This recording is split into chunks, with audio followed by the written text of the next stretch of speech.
In the shadowed halls of Crestwood Hall, a scream pierces the night. A priceless manuscript vanishes. A man lies dead, and secrets coil like vipers among the elegant guests. Who wielded the fatal blade? What truths are hidden in the cryptic list left behind? Enter Hercule Poirot, the brilliant detective whose little gray cells will unravel a web of lies, where every glance, every clue, holds the key to a shocking truth. Can you guess the killer before Poirot reveals all? Chapter 1. The Gathering at Crestwood Hall. The late September sun cast a golden haze over Crestwood Hall, a sprawling Georgian estate nestled in the verdant folds of the Sussex countryside. Its ivy-clad walls, punctuated by tall sash windows, gleamed with the quiet dignity of a bygone era. The air was crisp, carrying the faint scent of wood smoke and the promise of autumn. To the casual observer, the scene was one of serene elegance, a perfect setting for the weekend gathering hosted by Sir Reginald Ashbourne, a retired diplomat with a penchant for lavish hospitality. Yet, beneath the polished surface of this idyllic retreat, an undercurrent of unease stirred, subtle as the rustle of leaves in the evening breeze. The guests had arrived by midday, their motor cars crunching along the gravel drive. Captain Arthur Hastings, ever the loyal chronicler of Hercule Poirot's adventures, was among them, invited at the behest of Sir Reginald, an old acquaintance from his military days. Hastings stepped from the car, his eyes sweeping the estate with a soldier's instinct for terrain. The hall was grand but not ostentatious, its symmetry pleasing to the eye, though he noted the faint air of neglect in the overgrown rosebeds and the chipped paint on the window frames. He adjusted his tie, smoothed his mustache, and strode toward the entrance where a butler, stiff as a starched collar, ushered him inside. The drawing room was a study in opulence, crimson drapes, a roaring fire, and a chandelier that glittered like a constellation.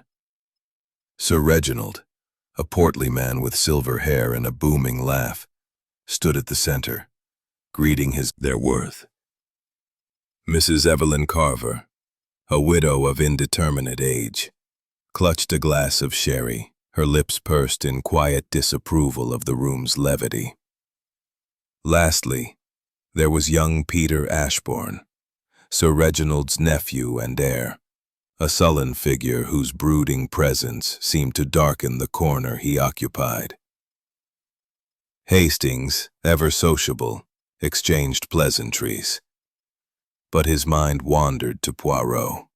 The little Belgian detective had promised to join them later, detained by some trifling matter in London. Hastings smiled to himself, imagining Poirot's fastidious disapproval of the slightly askew tablecloth, or the butler's uneven cuffs. Yet he knew Poirot's absence was temporary. The man had an uncanny knack for arriving precisely when intrigue demanded. As the afternoon wore on, the conversation turned to the estate itself. Sir Reginald, his face flushed with pride, recounted the history of Crestwood Hall, a family seat for 3 centuries, its library housing rare manuscripts, its cellars stocked with vintages older than the guests themselves. And tonight, he declared, raising a glass, we shall dine in the grand style, with a menu to rival the Ritz. The guests murmured their approval, but Hastings caught a flicker of tension. Clara's smile faltered as she glanced at Peter, who stared into his drink. Dr. Fairchild's fingers stilled, his eyes narrowing at Sir Reginald's mention of the library. Mrs. Carver's grip on her glass tightened, her knuckles whitening. Only Mr. Drake seemed unperturbed, his lips curling into a faint, sardonic smile. Dinner was announced at precisely 7 o'clock, the guests filing into the dining room with its long mahogany table and flickering candelabra. The meal was exquisite. Consommé, roast pheasant, and a lemon soufflé that melted on the tongue. But the atmosphere grew heavier with each course. Sir Reginald, seated at the head, spoke of his recent acquisition. A rare manuscript. A medieval text said to contain coded secrets. Worth a fortune, he boasted, though I'd never part with it. It's locked in the library. Forced laugh. It was then that a scream pierced the night, a sharp, anguished cry from the direction of the library. Hastings leapt to his feet, his heart pounding. The guests froze, their faces a gallery of shock and suspicion. Sir Reginald, his joviality gone, led the charge toward the sound, with Hastings and the others close behind. They found the library door ajar, the room dimly lit by a single lamp. On the floor, sprawled beside the open safe, lay Sir Reginald's body, a crimson stain spreading across his waistcoat. The manuscript was gone. Lady Beatrice stood trembling in the doorway, her hands pressed to her mouth, her eyes wide with horror. "My God," whispered Dr. Fairchild, kneeling beside the body. "He's been stabbed." Hastings felt a chill, not from the open window, but from the certainty that this was no random act. The clues were already there, hidden in the glances, the words, the silences of the evening. He thought of Poirot, wishing the detective were here to untangle the web already forming in his mind. As the guests stood frozen, the distant sound of a motor car engine broke the silence. Hastings turned toward the window, his pulse quickening. Could it be? Yes, there in the moonlight was the unmistakable figure of Hercule Poirot, stepping from a taxi with his usual impeccable calm. The little Belgian detective had arrived, and with him, the hope of unraveling the dark mystery of Crestwood Hall. Chapter 2. The Shadow of the Crime. The library of Crestwood Hall was a cavern of shadows, its towering bookshelves looming like silent sentinels over the grim scene. Sir Reginald Ashbourne lay motionless on the Persian rug, the crimson stain on his waistcoat a stark contrast to the pale pallor of his face. The safe, its door yawning open, revealed an empty, velvet-lined interior, where the prized medieval manuscript had once rested. The air was thick with the metallic tang of blood and the faint mustiness of old books, a combination that set Captain Hastings's nerves on edge. The guests, huddled near the doorway, wore its steady ticking a jarring counterpoint to the chaos. He noted the absence of the murder weapon. No knife, no blade. Nothing to suggest how the fatal wound had been inflicted. Miss Clara Whitmore, her emerald necklace glinting in the lamplight, pressed a handkerchief to her lips, her eyes wide but curiously dry. "Who could have done this?" she asked, her voice trembling with a theatrical edge that Hastings found oddly out of place. Mr. Lionel Drake, the barrister, stood apart, his hawkish features composed, though his fingers toyed with a pocket watch, betraying a flicker of unease. Mrs. Evelyn Carver, her sherry glass abandoned somewhere in the drawing room, clasped her hands tightly, her lips moving in what might have been a silent prayer or a whispered curse. Young Peter Ashbourne, who had reappeared moments after the scream, stood by the window, his face pale, his dark eyes fixed on his uncle's body with an intensity that bordered on fascination.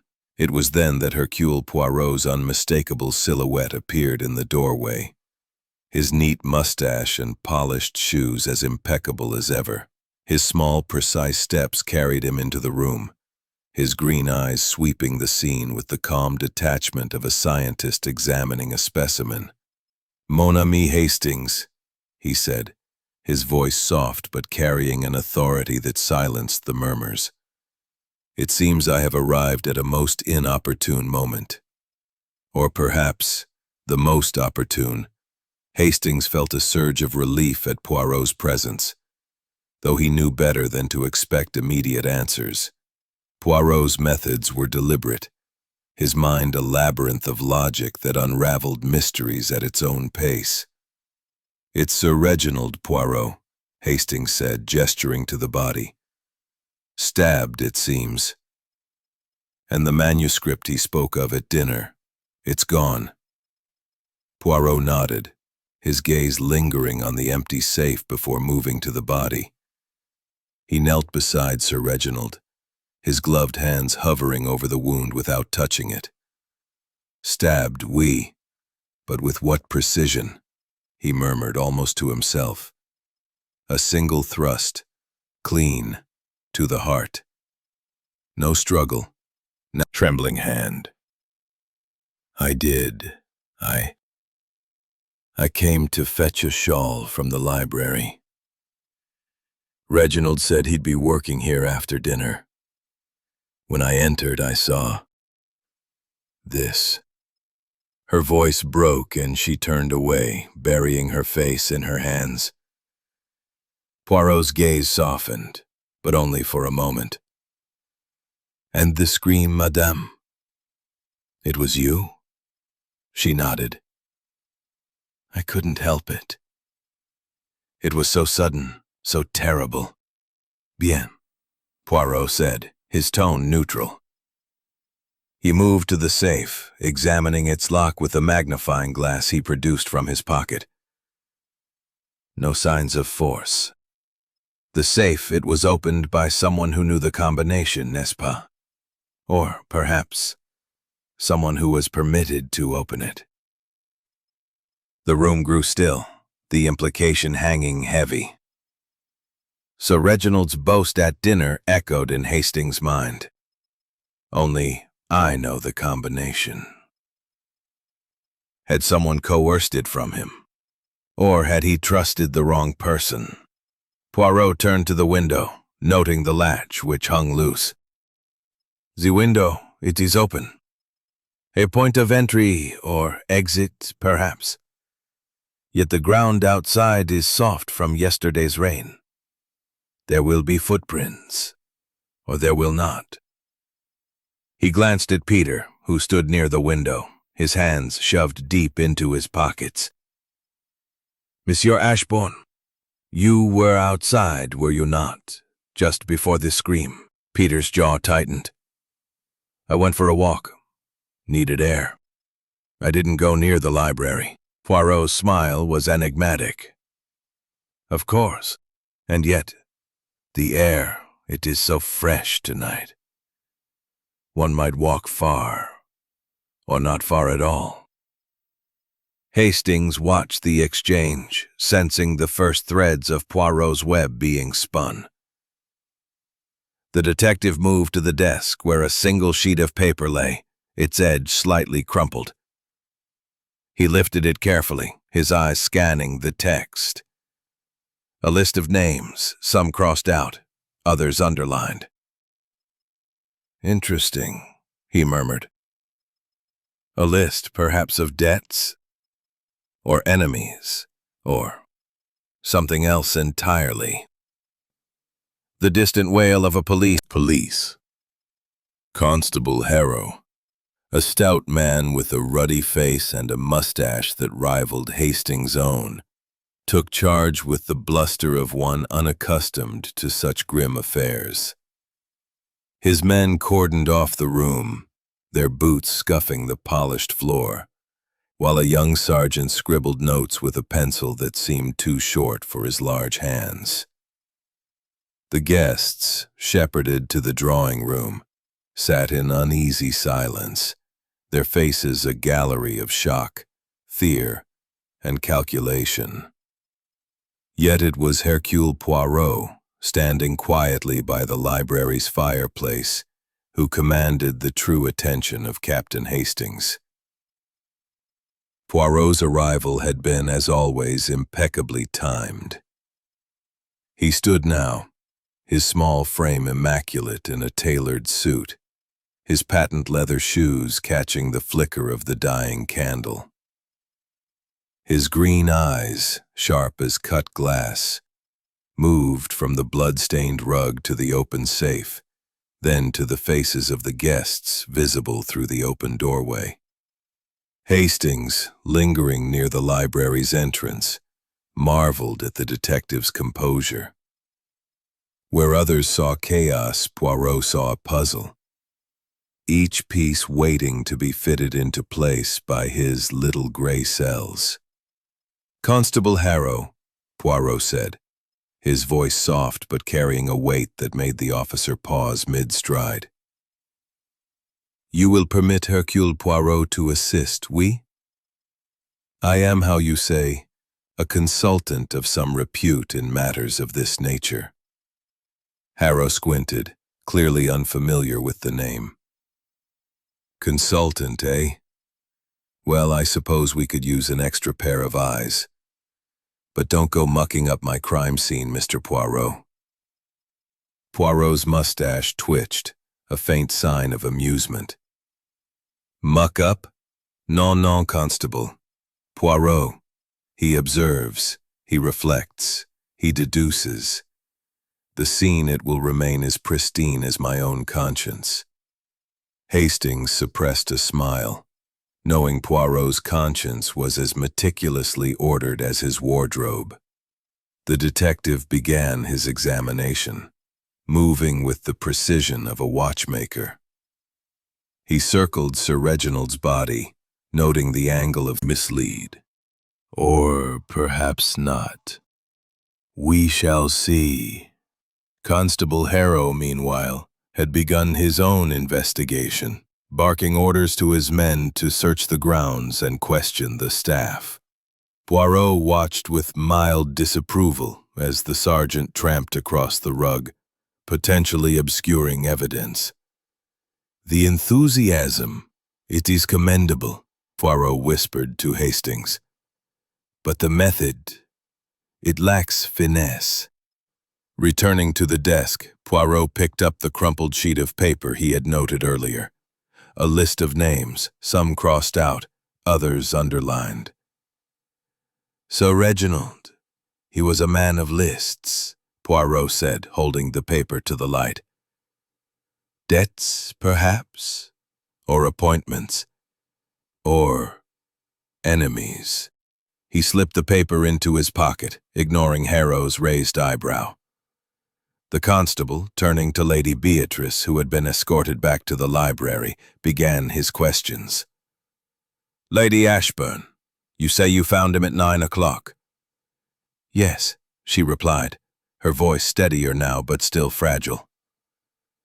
"I came to fetch my shawl, as I said. The library door was ajar, and I saw him there." Her eyes filled with tears, but she held Poirot's gaze, as if daring him to doubt her. "And you, sir?" Harrow said, turning to Peter Ashburn, who leaned against the wall, his hands still in his pockets. "You were outside, you said." Peter nodded curtly. "I told you, I went for a walk. I was near the rose garden when I heard the scream. Came running back." Harrow scribbled this down, then turned to Dr. Fairchild. "And you, Doctor? Where were you at 9? Fairchild's fingers resumed their nervous tapping. "In the drawing room, playing bridge with Miss Whitmore and Mr. Drake. Mrs. Carver was there too, though she wasn't playing." Clara Whitmore nodded vigorously. "That's right. We were all together. Except Peter, of course, and Lady Beatrice."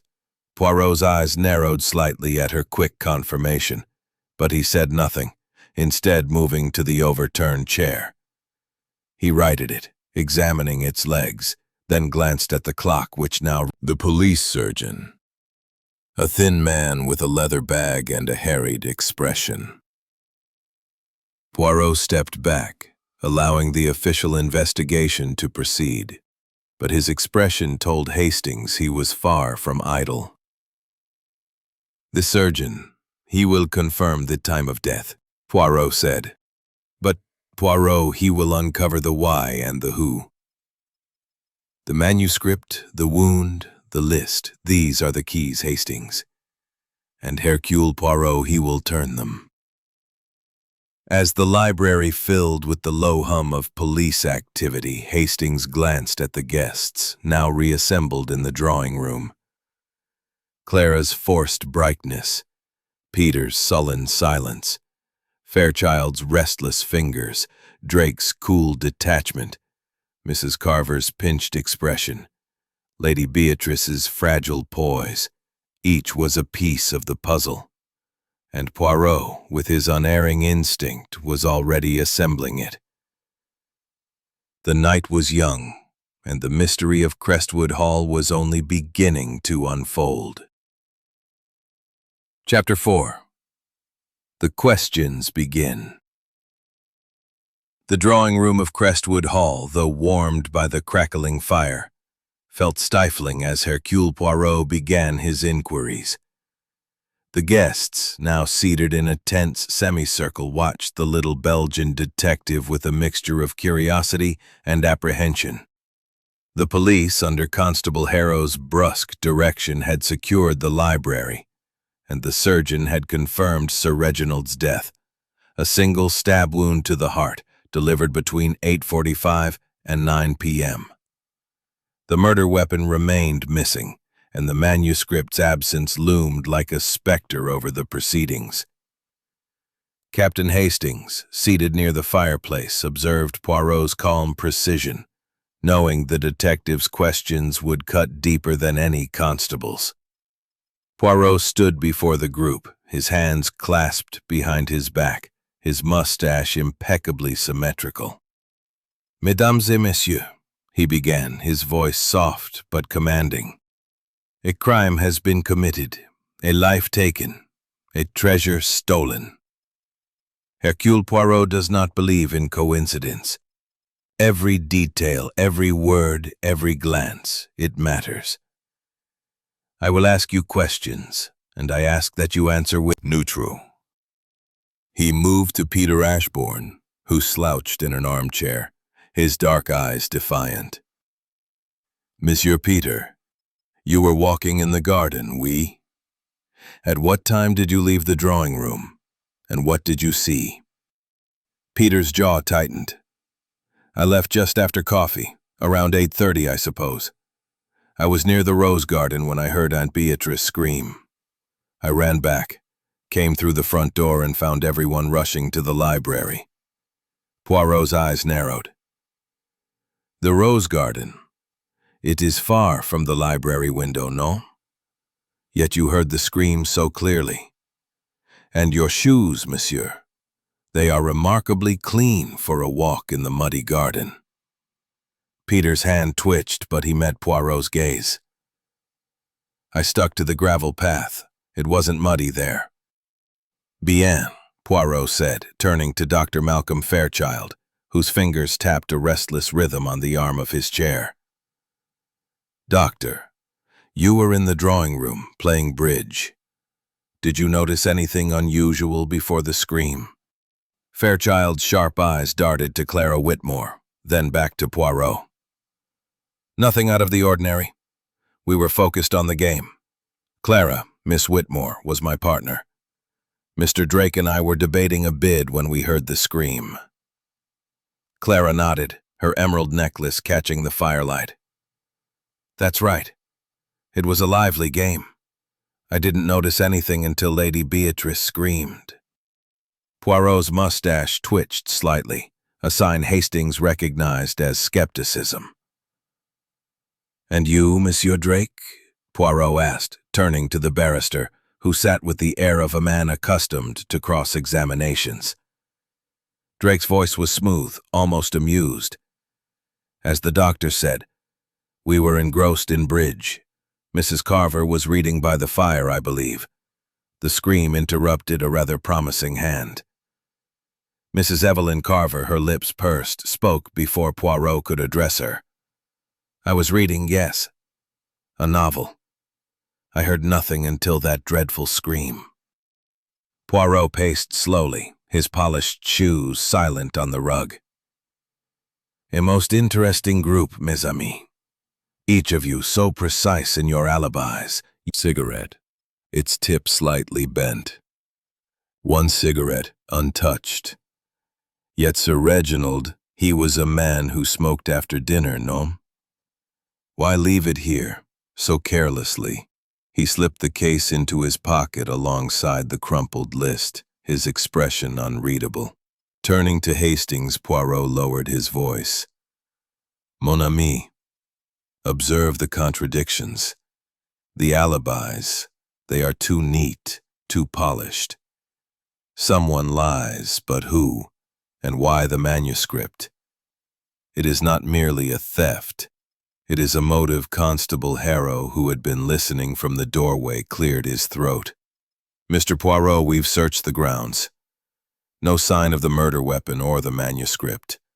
The staff saw nothing unusual, though the butler says the library door was locked at 8 p.m. when he checked it. Locked? Poirot's eyes gleamed. And yet Madame Ashbourne found it ajar. Most interesting. The key, where is it kept? Lady Beatrice answered, her voice faint. Reginald kept it on his watch chain. Always Poirot's gaze flicked to the body, now covered with a sheet by the police. And the watch chain, it is still with him? Harrow nodded. Yes, but the key's missing. A murmur rippled through the guests, quickly silenced by Poirot's raised hand. The key, the safe, the window, the cigarette case. These are the threads, mes amis. Hercule Poirot will weave them together. For now I ask that you remain in the house. The police, they will guard the exits, but Poirot, he guards the truth. As Harrow ushered the guests to their rooms, Poirot drew Hastings aside once more. The library, it is the heart of this mystery, Hastings. Tomorrow we will examine it again, in the light of day. But tonight, I think, the killer watches us, wondering if Poirot has seen too much.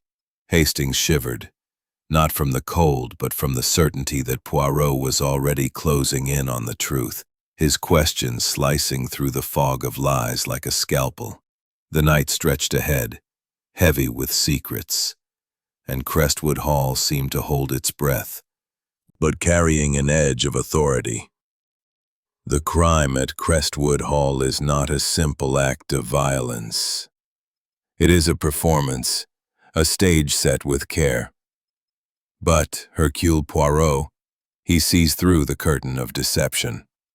Today, we uncover the red herrings, those distractions meant to mislead Constable Harrow, standing near the door, frowned. Red herrings, Mr. Poirot? We've got a dead man and a missing manuscript. Seems straightforward enough.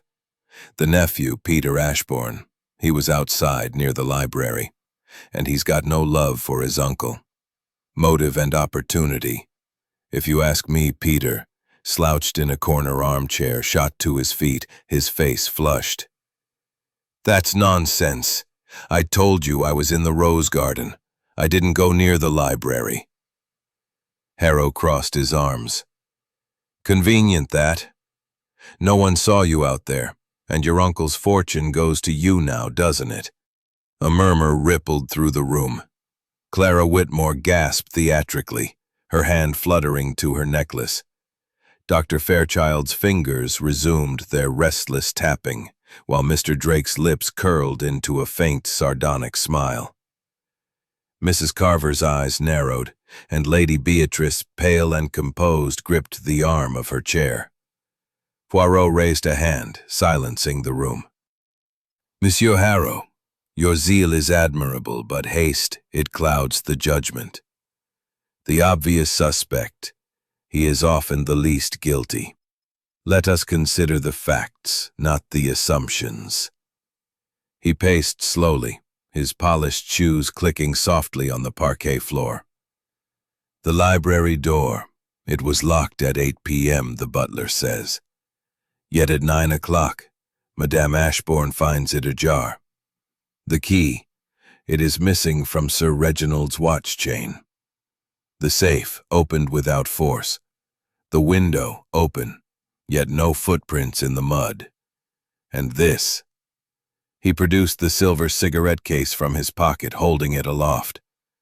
Left on the mantel, with one cigarette, its tip bent. Why? Harrow scoffed. A cigarette case? People leave things lying about. Doesn't mean anything. Poirot's mustache twitched. Reginald well?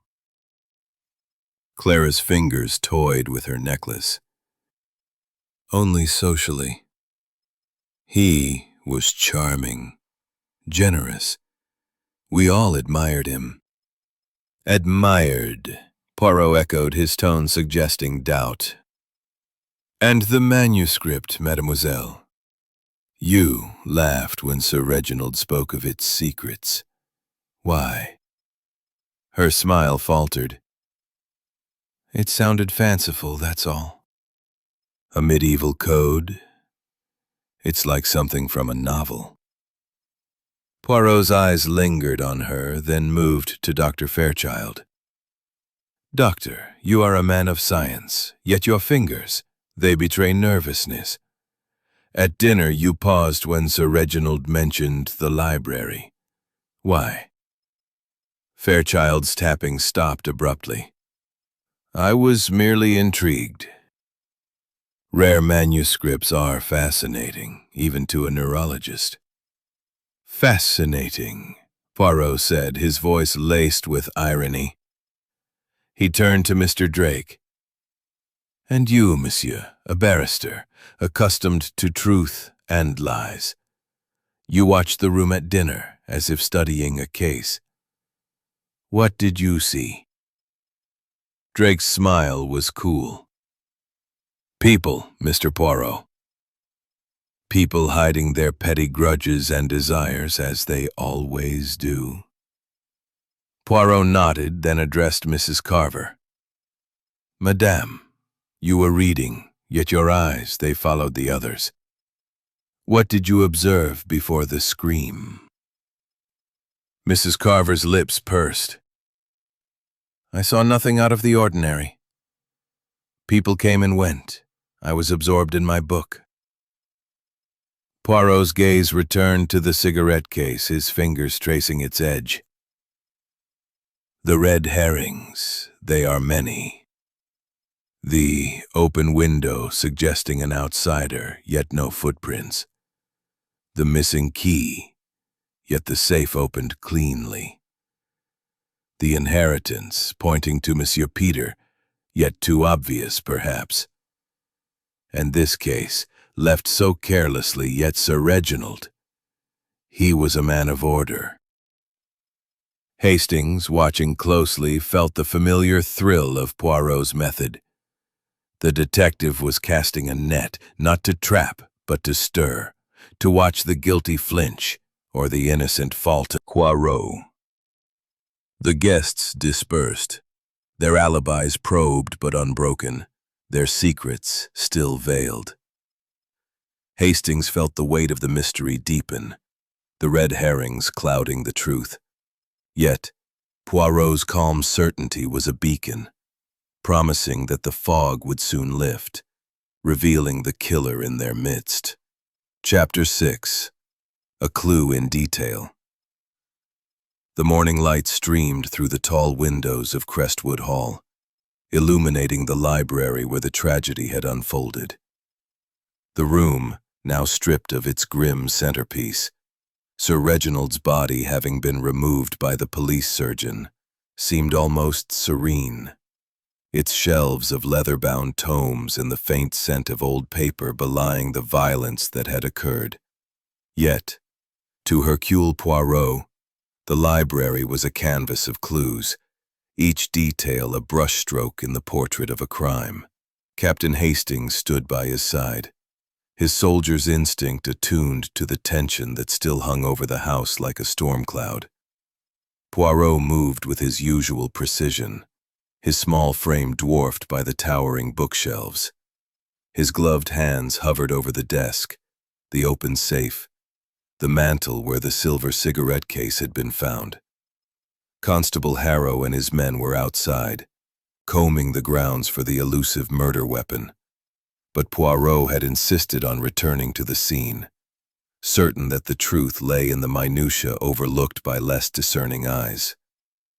"Mon ami Hastings," Poirot said, his voice low but resonant.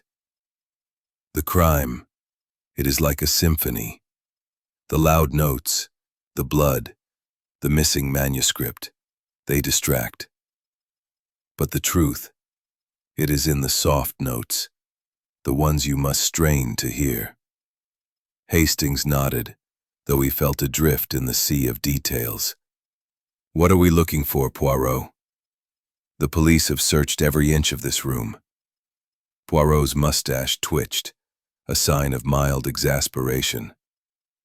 "The police, they search for the obvious, the knife, the manuscript. But Poirot, he searches for the anomaly, the inconsistency. Observe." He knelt by the desk, his magnifying glass glinting as he examined the rug where marks of entry. Yet the window, it was opened deliberately. A distraction, or a necessity. He moved to the safe, its door still ajar, and peered inside. The velvet lining, it bears the imprint of the manuscript. But there is something else. A faint scratch, here, on the inner edge. Not from a tool, but from something small, metallic. A key, perhaps? Hastings' mind raced, recalling the missing key from Sir Reginald's watch chain. The key to the safe? But if it was used to open it, where is it now? Poirot's smile was enigmatic. "A question, mon ami, that leads us closer to the truth. The key, it was taken, but not far, I think. The killer, they are bold but not reckless." As Poirot continued his examination, Hastings glanced at the crumpled list he had seen the previous night, now resting on the desk where Poirot had placed it. The names, some crossed out, others underlined, seemed to pulse with significance. "What about the list, Poirot? You said it might be debts or enemies. Could it point to the killer?" Poirot picked up the paper, his eyes scanning it anew. "This list, it is a map of motives. See here, Dr. F, underlined twice, and CW crossed out. Sir Reginald, he was a man who kept accounts, not just of money but of slights, of secrets. But this," he pointed to a single word scrawled at the bottom, almost illegible. "Crestwood. This is not a name, but a place. Why write it?" Before Hastings could respond, a soft knock interrupted them. Lady Beatrice stood in the doorway, her face pale but composed, a shawl draped over her shoulders, the very shawl she claimed to have sought the night before. "Mr. Poirot," she said, her voice steady but strained. "Constable Harrow asked me to check if you needed anything." Poirot's gaze softened, but his scrutiny was unrelenting. "Madame, your shawl, it is most elegant. You came for it last night, yet you did not take it, perhaps to search, perhaps to stage. And the candle, it was their light as they left the library." Poirot paused by the door, his eyes scanning the frame. He bent down, retrieving a tiny object from the carpet. A single pearl, small and lustrous, caught in the fibers. "Most interesting," he murmured, slipping it into his pocket alongside the cigarette case and list. "A pearl, Hastings? From a necklace, perhaps? Or a cufflink? It is out of place, and thus it is significant." Outside, the police continued their search, but Hastings knew Poirot was ahead of them. his mind already piecing together the puzzle. The wax, the candle, the scratch, the pearl. These were no red herrings but signposts to the truth. As they rejoined the guests in the drawing room, Hastings saw them anew. Clara's emerald necklace, Lady Beatrice's shawl, Fairchild's nervous fingers, Drake's cool gaze, Peter's sullen defiance, Mrs. Carver's pinched silence. One of them held the key to the crime, and Poirot's little gray cells were closing in. Chapter 7. More lies surface. The atmosphere in Crestwood Hall grew heavier by the hour, as if the very walls absorbed the secrets of its inhabitants. By mid-afternoon, the drawing room, with its crimson drapes and flickering fire, had become a stage for mounting tension. The guests, confined to the house by Constable Harrow's orders, shifted uneasily in their seats, their polite facades fraying under the weight of suspicion. Hercule Poirot, however, remained a beacon of calm, his precise movements and keen gaze cutting through the fog of deceit. Captain Hastings, seated near the window, watched his friend with a mixture of admiration and impatience, sensing that the case was nearing a turning point. Poirot stood before the assembled group, his hands clasped behind his back, his mustache a perfect arc of composure. "Mesdames et messieurs," he began, his voice soft but resonant. "The truth, it is like a tapestry, woven from many threads, some bright, some hidden in shadow. Today we face flushed. I owed him nothing. If anything, he owed me consultations, advice, unpaid. He was tight-fisted when it suited him." A murmur rippled through the room. Clara Whitmore's hand flew to her necklace, her eyes darting to Fairchild. "Unpaid?" she said, her voice sharp. "That's not what you told me, Malcolm. You said Sir Reginald was generous, that he'd funded your research." Fairchild's jaw tightened. "That was an exaggeration. I didn't want to seem ungrateful." Poirot's mustache twitched, a sign Hastings recognized as satisfaction. "An exaggeration or a lie, Doctor? The truth, it slips out when one is careless." He turned to Clara, her emerald necklace glinting as she shifted uncomfortably. "Mademoiselle Whitmore, your name, C.W., it is crossed out. Why would Sir Reginald dismiss you so?" Clara's laugh was brittle. "Crossed out? I've no idea. Perhaps he didn't like my jokes about his precious manuscript. He was so serious about it." Poirot's eyes narrowed. "Yet at dinner you laughed, mademoiselle, when he spoke of its secrets. And you knew him socially, you said. But there is more, no? A connection, perhaps? Financial?" Clara's fingers tightened on her necklace and a faint snap echoed in the room. A single emerald bead fell to the floor, rolling toward the fireplace. She gasped, kneeling to retrieve it, her cheeks flushed. "It's nothing," she stammered. "The clasp is loose. It happens." Poirot bent swiftly, picking up the bead before she could. He held it beside the pearl he had found in the library, his eyes gleaming. A pearl, an emerald, both out of place. Most interesting. Hastings watched, his pulse quickening. The pearl, the emerald. Were they from the same piece of jewelry, or different ones? Poirot's knack for finding significance in the smallest details was uncanny. The detective turned to Mr. Lionel Drake, whose cool detachment seemed unshaken. "Monsieur Drake, you are a barrister. Uncle threatened to cut you off, yet you stayed. And this list, it mentions P.A. underlined. A warning, perhaps." Peter's fists clenched.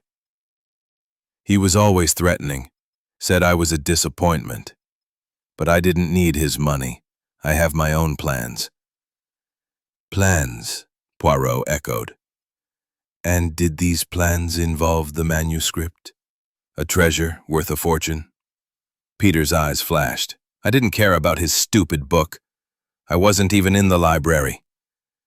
Lady Beatrice, silent until now, spoke softly. Peter, you mustn't speak so. Reginald loved you, in his way. Poirot's attention snapped to her. Madame, you defend your nephew, yet your husband's list. It does not mention you. Why? Were you above suspicion, or beneath notice? Lady Beatrice's hands trembled, but her voice held firm. Reginald trusted me. We had no secrets. No secrets, Poirot repeated, his tone laced with doubt.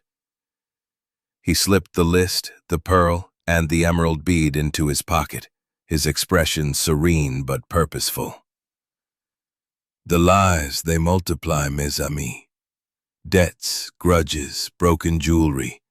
These are not accidents. They are the cracks in the facade. Constable Harrow, lingering by the door, cleared his throat. Mr. Poirot, we found nothing new. The staff confirmed the library was locked at 8 p.m., and no one saw anyone near it until Lady Beatrice's scream. I'm inclined to focus on young Ashburn. Poirot's smile was polite but dismissive. The focus, Monsieur Harrow, it is too narrow. The truth, it is wider, deeper. The candle wax, the missing key, the jewels, these are the notes of the symphony. Hercule Poirot will play them. As the guests dispersed, their alibis shaken but intact, Hastings drew Poirot aside. You're stirring them up, Poirot. Fairchild's debt, Clara's necklace, Peter's temper. Are they all involved? Poirot's eyes twinkled. Not all, mon ami, but some. The lies, they are like ripples on a pond. The precision of a watchmaker. Poirot's voice, when he spoke, was soft but deliberate, cutting through the murmurs like a blade. Mesdames et messieurs, the truth, it is a fragile thing, hidden beneath layers of fear and pride. But today, someone will falter, and the crack in their armor will reveal a glimpse of what lies beneath. Hercule Poirot, he waits for this moment. The guests shifted uneasily. Lady Beatrice, her face pale as porcelain, clutched her shawl, her eyes darting to Peter Ashbourne, who stood by the window, his jaw set in defiance. Dr. Malcolm Fairchild's fingers tapped a relentless rhythm, his sharp gaze flickering between Poirot and the others. Clara Whitmore, her emerald necklace now conspicuously absent, forced a smile that didn't reach her eyes.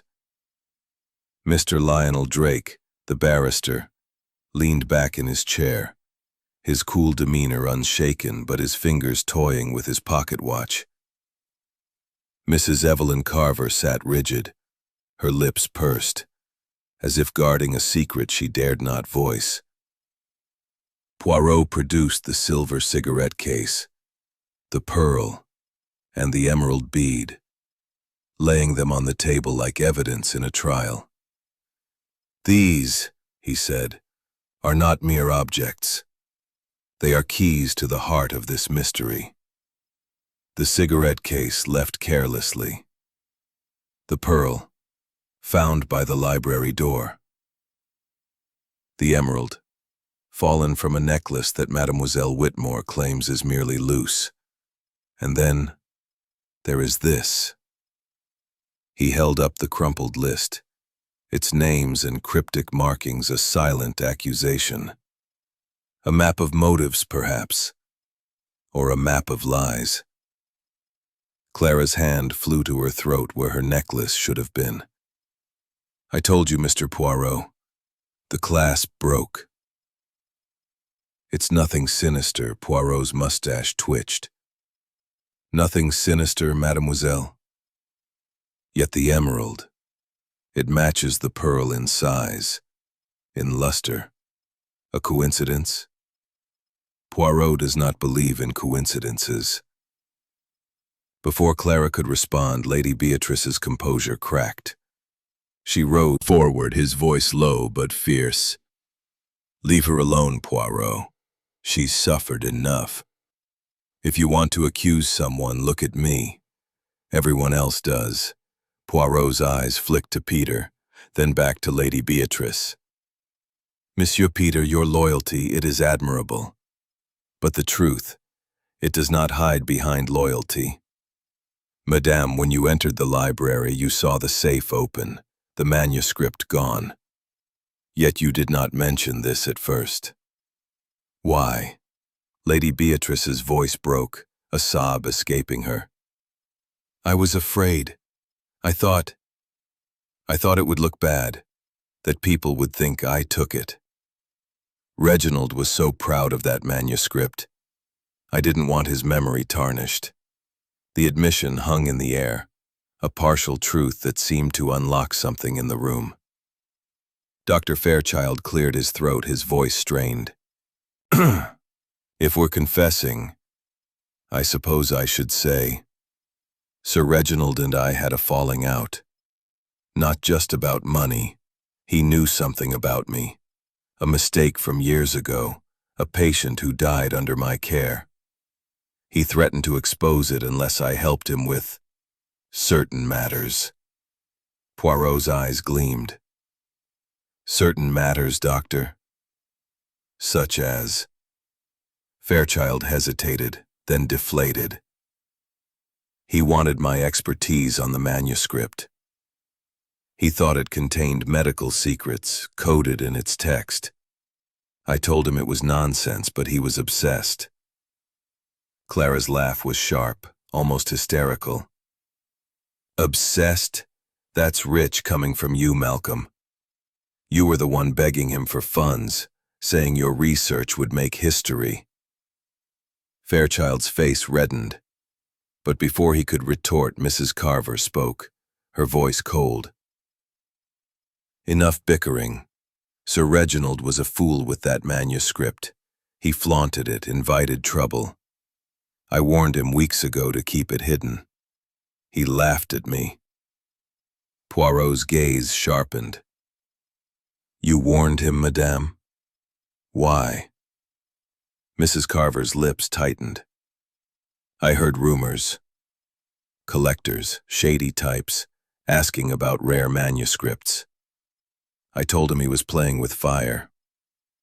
Drake will feel Poirot's gaze. As the guests dispersed, their confessions lingering like smoke, Hastings felt the mystery shift. The lies were crumbling, the motives clearer, yet the killer remained a shadow. Poirot's calm certainty, however, promised that the truth was near, waiting to be unveiled by his relentless little gray cells. Chapter 9. The Trap.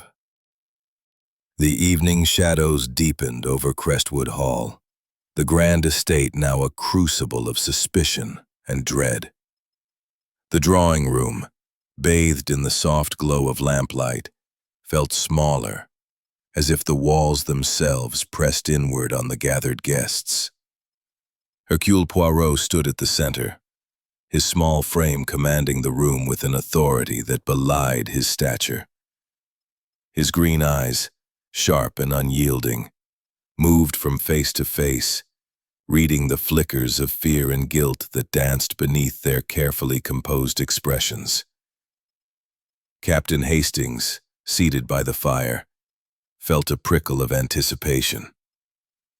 Poirot was setting a trap, and the air crackled with the promise of revelation. Mesdames et messieurs, Poirot began, his voice a velvet blade. The hour grows late, and the truth it grows restless. Tonight, Hercule Poirot will lay a trap, not with force, but with the mind. The killer. They are among us, and they will betray themselves. For no lie can withstand the scrutiny of the little gray cells. The guests stiffened, their eyes darting to one another. Lady Beatrice, clutching her shawl, sat rigid, her face a mask of fragile calm. Peter Ashbourne leaned against the wall, his sullen defiance tinged with unease. Dr. Malcolm Fairchild's fingers twitched, his sharp gaze fixed on Poirot. Clara Whitmore, her necklace absent, forced a smile that trembled at the edges. Mr. Lionel Drake's cool detachment wavered, his pocket watch now still in his hand. Mrs. Evelyn Carver's lips pursed tighter, her hands folded like a shield. Poirot produced the silver cigarette case, the pearl, the emerald bead, and the crumpled list, arranging them on the table like pieces on a chessboard. "These," he said, "are the threads of the crime." The cigarette case left on the mantel, yet Sir Reginald was a man of order. The pearl, found by the library door. The emerald, fallen from Mademoiselle Whitmore's necklace. He was used. "Did you see anyone near Sir Reginald's watch chain before his death?" Lady Beatrice's hands trembled, her voice barely audible. "No, I didn't notice." "He always kept it close." Poirot nodded, then shifted to Peter. "Monsieur Ashbourne, you were outside, yet your shoes, they were clean. Did you, perhaps, enter the library earlier, before your walk?" Peter's face darkened. "I told you I was in the rose garden." "I didn't touch the key or the safe." Poirot's eyes flicked to Clara.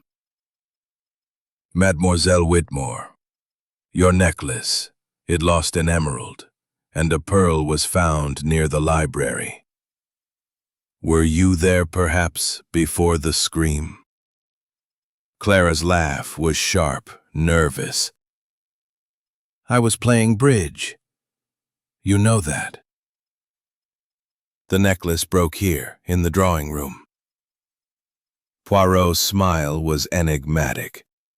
"And yet, the pearl, it matches the emerald in luster. A coincidence? Or a connection?" Dr. Fairchild cleared his throat, his voice strained. "Mr. Poirot, this is absurd. You're accusing us all, throwing out trinkets and keys to confuse us. I was in the drawing room, as I said." Poirot turned to him, his tone deceptively mild. "Doctor, you admitted a debt to Sir Reginald, a secret he held over you. Did you, perhaps, seek to reclaim your freedom by taking the manuscript?" Fairchild's fingers stilled, his face paling. "I didn't kill him. I wouldn't." Mrs. Carver's voice cut through, cold and sharp. "You're all hiding something. I saw it at dinner. Glances, silences. Someone wanted that manuscript, and Reginald paid the price." Drake chuckled softly, his eyes gleaming. "Well said, Mrs. Carver. But you warned him about collectors, didn't you? Perhaps you knew more than you let on." The room erupted into a cacophony of accusations, voices rising as tempers frayed. "Safe sleep, if you can. But know that Hercule Poirot watches." As the guests dispersed, their faces a mix of fear and defiance, Hastings drew Poirot aside. "You've rattled them, Poirot. That key, was it really under the floorboard?" Poirot's eyes twinkled. "Mon ami, The key, it was found, but not where I said. The trap, it is not in the finding, but in the reaction. Someone in this room knows where the key was truly hidden, and their fear, it will betray them. Hastings felt a chill, the weight of Poirot's strategy settling over him. The trap was set, the net tightening, and the killer, though still hidden, was running out of places to hide. Tomorrow, Poirot promised, the truth would emerge, and Crestwood Hall would yield its darkest secret. Chapter 10. The Reveal. The grand drawing room of Crestwood Hall was suffused with a tense hush as the evening of the third day descended. The fire crackled fitfully, casting flickering shadows across the faces of the assembled guests, who sat in a semicircle, their eyes fixed on Hercule Poirot. The little Belgian detective stood at the center, his immaculate suit and polished shoes a stark contrast to the disheveled nerves of those around him. Captain Hastings, seated near the window, felt his pulse quicken. He knew this was the moment Poirot had been building toward, the crescendo of his meticulous symphony of deduction. "Mesdames et messieurs," Poirot began, his voice soft but resonant, carrying the weight of absolute certainty. "The crime at Crestwood Hall is no longer a mystery. The threads, scattered, tangled, have been woven together by the little gray cells of Hercule Poirot. Tonight, I reveal the truth. Who killed Sir Reginald Ashbourne? Why? And how?" The guests stiffened, their expressions a mosaic of dread, defiance, and curiosity. Lady Beatrice's hands clutched her shawl, her face pale but composed. Peter Ashbourne's sullen gaze flickered with unease. Dr. Malcolm Fairchild's fingers, the candle wax melted on the rug. The pearl and emerald dropped in haste. And this list, a catalogue of motives, of secrets. He turned to the group, his eyes piercing. The red herrings were many. Monsieur Peter, the obvious suspect with his inheritance and his quarrel with Sir Reginald. The open window, suggesting an outsider. The missing key, pointing to theft. But Poirot, he sees beyond the obvious. The truth lies in the details. He picked up the cigarette case.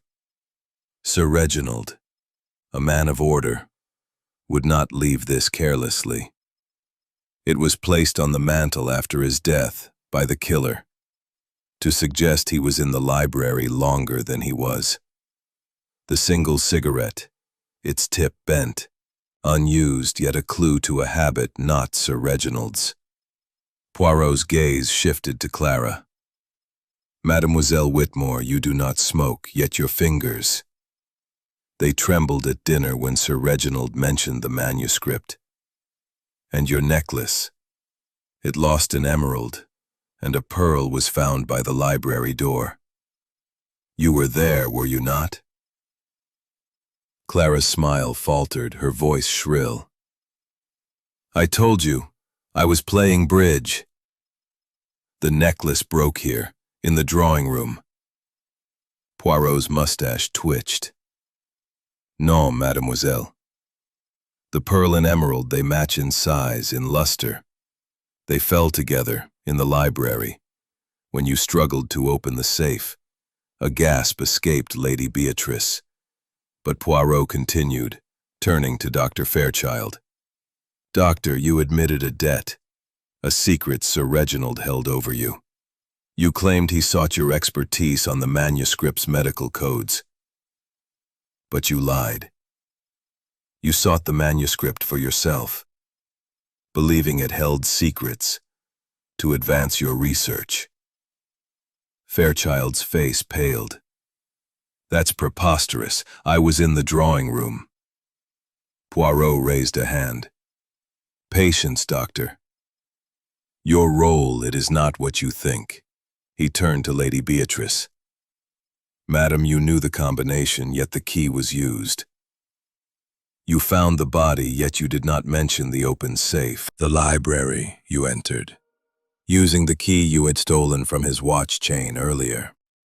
You argued, and in a moment of rage you stabbed him with a letter opener from the desk, a weapon you later hid in the library's secret panel, which I found this afternoon. You took the manuscript, opened the window to suggest an outsider, and dropped the pearl and emerald in your haste. Clara collapsed into her chair, tears streaming. I didn't mean to kill him. He laughed at me, said I was nothing. I lost control. The room was silent, the weight of her confession crushing. Lady Beatrice covered her face. Peter stared in shock, and Fairchild's shoulders slumped. Drake's smirk vanished, and Mrs. Carver's eyes widened. Poirot continued, his voice calm. The manuscript. It is hidden in your room, mademoiselle. Behind the mirror, a place you thought safe. The police will find it. Constable Harrow, stunned, signaled his men to search Clara's room. Moments later they returned with the manuscript, its ancient pages confirming Poirot's deduction. Poirot turned to the group, his expression solemn. The crime. It was born of greed and desperation. Mademoiselle Whitmore, you sought to secure your future, but you destroyed it. Hercule Poirot, he sees all, and the truth, it cannot hide. As Harrow led Clara away, her sobs echoing down the hall, Hastings felt a mix of awe and sorrow. Poirot's trap had worked, his little gray cells unraveling the web of lies with surgical precision. The mystery of Crestwood Hall was solved, but the cost was a bitter one. Chapter 11. The Reflection. The morning after Clara Whitmore's confession dawned cold and gray over Crestwood Hall, the estate's grandeur muted by a mist that clung to the Sussex hills. The drawing room, once a stage for tension and deceit, now felt hollow, its occupants dispersed. Clara in the custody of Constable Harrow, the others grappling with the aftermath of the truth. Hercule Poirot sat by the fire, his small frame enveloped in a high-backed chair, his hands folded neatly over his waist. Fortune, a way to escape the chains of shame. Mademoiselle Whitmore, she saw in it her salvation, but it became her ruin. The heart it betrays when greed and fear take hold. He rose, pacing slowly, his polished shoes silent on the rug. Consider the clues, mon ami. The pearl and emerald, dropped in haste, they told of her presence in the library. The candle wax, melted after the murder, showed her lingering to stage the scene. The key, hidden yet near, revealed her panic, her need to control the narrative. And the cigarette case, placed to suggest Sir Reginald's carelessness, when it was her own. Hastings nodded, his mind retracing the threads Poirot had woven. You saw it all, Poirot. The list, the wax, the jewels, every detail mattered. But how did you know it was Clara, not Peter or Fairchild? They had motives too. Poirot's mustache twitched, a faint smile breaking his somber expression. The motives, they were many, Hastings. Monsieur Peter with his inheritance and his anger, Dr. Fairchild with his debt and his secret, even Madame Ashburn with her knowledge of the safe. But the little gray cells, they see the pattern. Clara's laughter at dinner, it was too bright, too forced. Her necklace, it broke not in the drawing room but in the library, where she struggled with the safe. And her confession, when pressed, the truth poured forth. For the guilty, they cannot bear the weight of Poirot's gaze. Hastings leaned against the window frame, his breath fogging the glass. Poor Lady Beatrice. She suspected, didn't she? That's why she was so shaken. Oui, Poirot said, his voice softening. Madame Ashburn, she loved her husband, yet she knew his flaws, his affairs, his pride. She suspected Clara, but her heart, it hoped she was wrong. The truth, it is a bitter medicine. Poirot paused by the mantel where the silver cigarette case had once lain. The crime, it is not merely the act, Hastings. It is the why, the desires, the fears, the betrayals. So Reginald, he played a dangerous, solemn. Victory, it is never without cost. The killer is caught, the truth revealed. But Crestwood Hall, it will not forget. Nor will those who remain, Lady Beatrice, Peter, the others. They must live with the echoes of this tragedy. He adjusted his tie, a gesture of finality, and moved toward the door. Come, Hastings. Our work here is done. The police, they have their prisoner. The manuscript is safe. And Poirot, he returns to London.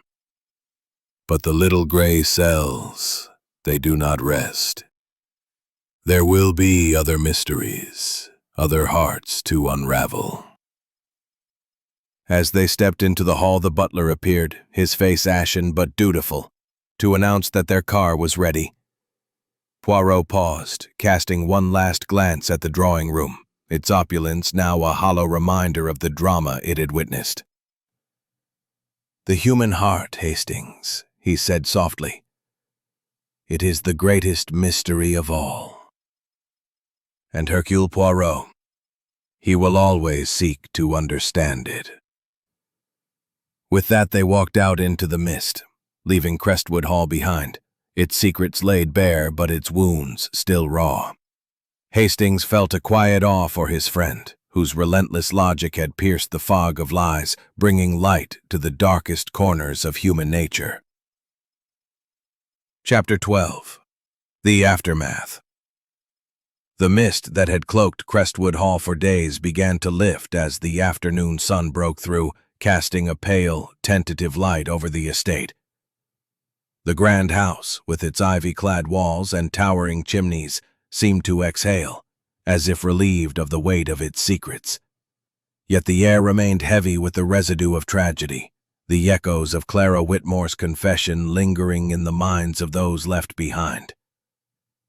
Hercule Poirot and Captain Hastings stood on the gravel drive, their bags packed, ready to depart for London. The detective's neat figure was a study in composure, but his green eyes held a flicker of something deeper, satisfaction tempered by the melancholy of human frailty. Hastings, adjusting his hat, glanced back at the hall, its windows glinting like watchful eyes. "It's over, Poirot," he said, his voice tinged. Returned to his practice, though his reputation hung by a thread. Mr. Lionel Drake and Mrs. Evelyn Carver, less entangled but no less shaken, were arranging their departures, their cool exteriors masking the disquiet of having witnessed such a drama. Poirot paused by the car, his gaze drifting to the library window, now closed and latched. "The aftermath, Hastings," he said softly. "It is the time when the heart must heal, or harden. For Mademoiselle Whitmore there is no healing, only justice. But for the others, they must choose." Hastings frowned, his soldier's instinct grappling with the emotional weight of the case. Clara's confession, it was so sudden, Poirot. Did you know it was her all along? Or was it the trap that forced her hand? Poirot's mustache twitched, a faint smile breaking through his somber mood. "The little gray cells, they suspected, mon ami. From the moment I saw the pearl and the emerald, I knew someone had been in the library, someone whose presence was not admitted. Mademoiselle Whitmore's laughter, her nervous glances, her broken necklace, they were the signs of a guilty heart. But the trap, it was necessary to make her reveal herself. The key, the accusation, it pressed upon her conscience until it broke. Hastings shook his head, marveling at Poirot's precision. And the manuscript, those financial codes. To think it was all about money, hidden in medieval script. Sir Reginald must have known the danger he was in. Oui, Poirot agreed, his voice low. Sir Reginald. He was a man of pride, of secrets. He played a dangerous game, trusting those who coveted his wealth. Mademoiselle Whitmore. She was not the only one tempted, but she was the one who acted. The others, Dr. Fairchild, Monsieur Peter, they had their motives, but not the will to kill. The butler, stiff and somber, approached with a tray bearing 2 glasses of brandy, a parting gesture from Lady Beatrice. Poirot accepted one, raising it in a quiet toast. To Truth Hall, its grandeur now tinged with sorrow. As the car rolled down the drive, the mist parted, revealing the rolling hills beyond. The world seemed to open up, but the weight of Crestwood's tragedy lingered in Hastings' mind. "Poirot," he said, breaking the silence, "do you ever tire of it? The lies, the motives, the darkness of it all." Poirot turned, his expression serene but profound. "The darkness, it is part of the human condition, Hastings. But the truth, it is the light that pierces it. Hercule Poirot, he does not tire. For to find the truth is to restore order, to bring justice to chaos. And that, mon ami, is a purpose worth pursuing." The car sped toward London, leaving Crestwood Hall behind, its secrets laid bare, but its wounds still healing. Hastings leaned back, comforted by Poirot's unwavering resolve. The case was closed, but the detective's work, his relentless pursuit of truth, would go on, as certain as the turning of the seasons. Chapter 13. The Lingering Doubts. The train to London rattled through the Sussex countryside, its rhythmic clatter a soothing counterpoint to the turmoil that still churned in Captain Hastings' mind. The mist of Crestwood Hall had given way to a clear, crisp afternoon, the rolling hills bathed in golden light. Yet, as Hastings sat opposite Hercule Poirot in their first-class compartment, the resolution of the murder case felt incomplete, like a melody missing its final note. Poirot, his hands folded neatly over his polished cane, gazed out the window, his green eyes distant but alert, as if the landscape held secrets only he could decipher. Hastings shifted in his seat, breaking the silence. "Poirot, you solved the case as always. Clara's confession, the manuscript, the key, it all fits. But I can't shake the feeling that there's something more. Something we missed." Poirot turned, his mustache twitching with a faint smile. Her silence, it was born of love, of fear. She suspected Clara's affair with Sir Reginald, but could not bring herself to accuse. Monsieur Peter, his anger was real, his inheritance a motive, but his heart lacked the coldness to kill. Dr. Fairchild, his debt and his secret made him vulnerable, but he sought only to protect his reputation, not to steal. Monsieur Drake, he observed, he calculated, but he did not strike. And Madame Carver, her warnings, they were genuine, yet tinged with her own resentment of Sir Reginald's pride. Hastings nodded, the pieces falling into place yet still leaving a shadow of doubt. So they all had reasons to want Sir Reginald out of the way, but Clara was the only one who acted. Still, that list, the names, the underlining, the word Crestwood. It feels like there's more to it, Poirot. Could the manuscript hold another secret?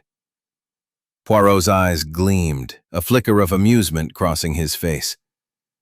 The manuscript, mon ami. It is a ledger of Sir Reginald's financial dealings, hidden in code. But you are right to question. I examined it closely before the police took it. There is a page, a single page, that mentions Crestwood, not the estate, but a name, a partner in one of Sir Reginald's ventures.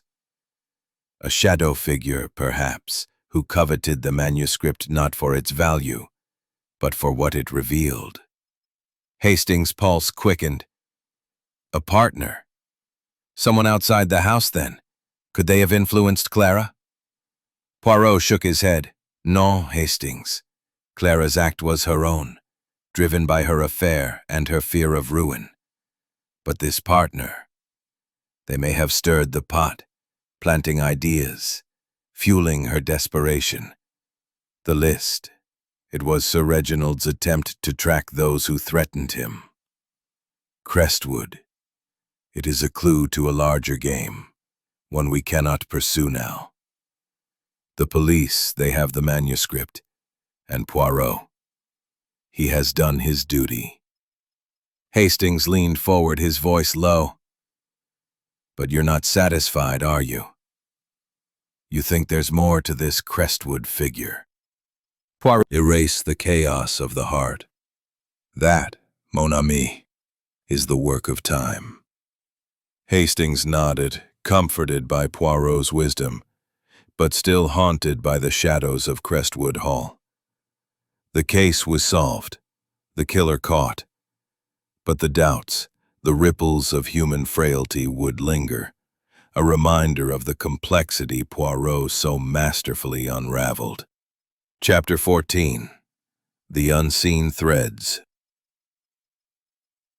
The London-bound train swayed gently through the darkening countryside, its windows reflecting the dim glow of the compartment's lamps.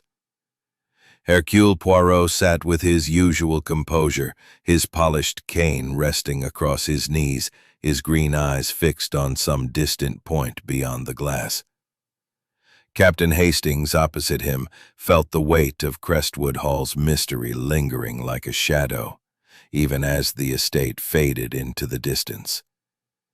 The case was solved. Clara Whitmore's confession had unraveled the murder, yet Hastings sensed that Poirot's mind was still at work, sifting through unseen threads that refused to be neatly tied. "Hastings," Poirot said, breaking the silence, his voice a soft murmur against the train's rhythmic clatter. "You are troubled, mon ami. The case, it is closed. Yet your heart, it seeks something more. Tell me, what is it that gnaws at you?" Hastings shifted, his hands clasped tightly. "It's that word, Poirot. Crestwood on the list. You said it might refer to a partner, someone outside the house. If they influenced Clara, even indirectly, doesn't that mean the full truth is still out there? It feels like we've only seen half the picture." Poirot's mustache twitched, a glimmer of approval in his eyes. "The instinct of the soldier. It is sharp, Hastings. Oui, the word Crestwood. It is a thread that dangles, unpulled. The murder, it is solved. Mademoiselle Whitmore's guilt is certain. But the tapestry of motives, it is larger than one act, one killer. The little gray cells, they ponder this Crestwood, this shadow in the background."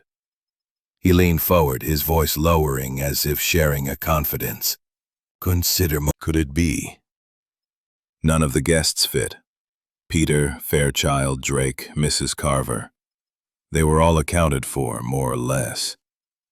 Could it be someone we never met? Poirot nodded slowly. Possible, oui. The list, it was Sir Reginald's attempt to track those who threatened him. Crestwood. It was not a guest, not a servant, but a name from his past. A business associate, perhaps, or a rival. The manuscript, it held their secrets too. Clara, she was their instrument, knowingly or not. Hastings leaned back, the implications sinking in. So we've caught the killer, but the real mastermind might still be out there. That's what's bothering me, Poirot. We've left Crestwood Hall, but the story isn't over. Poirot's smile was enigmatic. The story, it is never truly over, Hastings. The crime, it is solved, the justice served. But the human heart, it weaves new threads, new mysteries. This Crestwood, they may never face Poirot's justice, but their shadow, it will not escape the little gray cells. One day, perhaps, our paths will cross. The train whistle sounded, a mournful cry that echoed Hastings' unease. He thought of the guests left behind. Lady Beatrice, grappling with her husband's betrayal. Peter, stepping into an uncertain inheritance. Dr. Fairchild, his career teetering. Mr. Drake, his cynicism validated. Mrs. Carver, her warnings unweigh. The truth had been revealed, but the unseen threads, the motives and machinations behind the crime, stretched beyond their grasp. Poirot's voice broke through his thoughts. Mon ami, do not dwell on the unseen. The murder is solved, the killer caught. That is our victory. The rest it is for time to reveal. Hercule Poirot, he does not chase shadows when the light of truth is clear. Hastings nodded, though the weight of those shadows lingered. You're right, of course. But I can't help wondering who Crestwood is. Gaslights. Captain Hastings followed, his thoughts still tangled in the web of Crestwood Hall's mystery. The case was closed, Clara Whitmore's guilt established, yet the shadow of the elusive Crestwood lingered, a final note unresolved in Poirot's meticulously conducted symphony. As they navigated the crowd, Poirot's small frame seemed to glide effortlessly, his green eyes scanning the faces around them with a quiet vigilance. Mon ami, he said, his voice soft but clear above the din. You are still troubled, no? The affair at Crestwood Hall, it has left its mark on you. Hastings adjusted his hat, his expression pensive. It's that name, Poirot. Crestwood. You said it might be a partner, someone pulling strings from afar. We've caught Clara, but what if this Crestwood is still out there, plotting something else? It feels like we've left a door ajar. Poirot's mustache twitched, a faint smile betraying his amusement. The door, it is always ajar, Hastings. The world, it is full of mysteries, of shadows like this Crestwood. But Hercule Poirot, he does not chase every shadow. The murder is solved, the truth revealed. That is our task, and it is done. They stepped out of the station into the London twilight, the city's lights twinkling like stars against the gathering dusk. A taxi waited, its driver tipping his cap as Poirot gave the address of his flat. As they settled into the cab, Hastings pressed further. But don't you want to know, Poirot? Who this Crestwood is, what they wanted with the manuscript. It could be bigger than just Sir Reginald's murder. Poirot leaned back, his hands folded over his cane. Curiosity. It is a fine thing, Hastings, but it must be tempered with purpose. The manuscript, it revealed Sir Reginald's financial secrets, investments, some illicit, tied to this Crestwood. Clara, she acted for her own reasons, but perhaps this shadow whispered in her ear, fanned her desperation. We cannot know for the evidence. Crestwood Hall. Hastings thought of the estate, its grand facade now a mask for grief, its library a silent witness to betrayal. Clara's confession had closed the case, but the ripples of her act and the unseen hand of Crestwood would echo in the lives left behind. Poirot spoke again, his voice a quiet reflection. The quiet exit, Hastings.